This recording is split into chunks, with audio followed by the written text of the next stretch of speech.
नमस्कार, सभी श्रोताओं का प्रेरणादायक कहानी में हार्दिक स्वागत अभिनंदन। आज के इस वीडियो में आप सभी के समस्त प्रस्तुत है चिड़िया का घोंसला।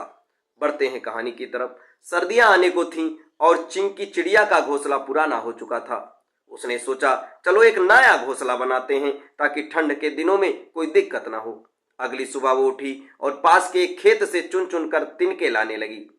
सुबह से शाम तक वो इसी काम में लगी और अंततः एक शानदार घोंसला तैयार कर दिया।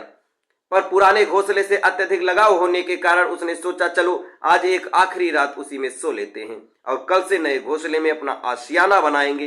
रात में चिंकी चिड़िया वहां सो गई।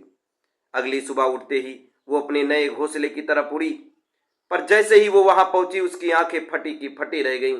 किसी और चिड़िया ने उसका घोंसला तहस नहस कर दिया था। चिंकी की आंखें भर आई, वो मायूस हो गई। आखिर उसने अपनी बड़ी मेहनत और लगन से अपना घोंसला बनाया था और किसी ने रातों रात उसे तबाह कर दिया। पर अगले कुछ पल कुछ और अजीब हुआ। उसने गहरी सांस ली, हल्का सा मुस्कुराई और एक बार फिर उस खेत से जाकर तिनके चुनने लगी। उस दिन इस तरह आज भी उसने इतना मेहनत किया शाम तक कि एक बार फिर एक नया और बेहतर घोंसला बनाकर तैयार कर दिया। जब हमारी मेहनत पर पानी फिर जाता है तो हम क्या करते हैं? शिकायत करते हैं, दुनिया से इसका रोना रोते हैं, लोगों को कोसते हैं और अपनी फ्रस्ट्रेशन निकालने के लिए ना जाने क्या क्या करते हैं। पर हम एक चीज नहीं करते, हम फौरन उस बिगड़े हुए काम को दोबारा सही करने का प्रयास नहीं करते। और चिंकी चिड़िया की ये छोटी सी कहानी हमें ठीक यही करने की सीख देती है।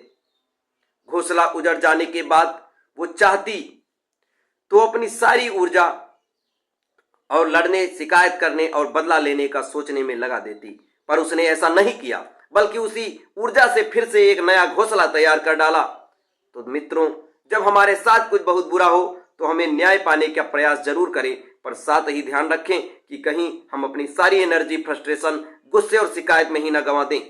ऐसा करना हमें हमारे ओरिजिनल लॉस से कहीं ज्यादा नुकसान पहुंचा सकता है। और मैं तो ये भी कहूंगा कि अगर कोई बहुत बड़ी बात ना हुई हो तो उसे अनदेखा करते हुए अपने काम में पुनः लग जाएं, क्योंकि बड़े काम करने के लिए छोटी जिंदगी, इसे बेकार की चीजों में गंवाना नहीं चाहिए।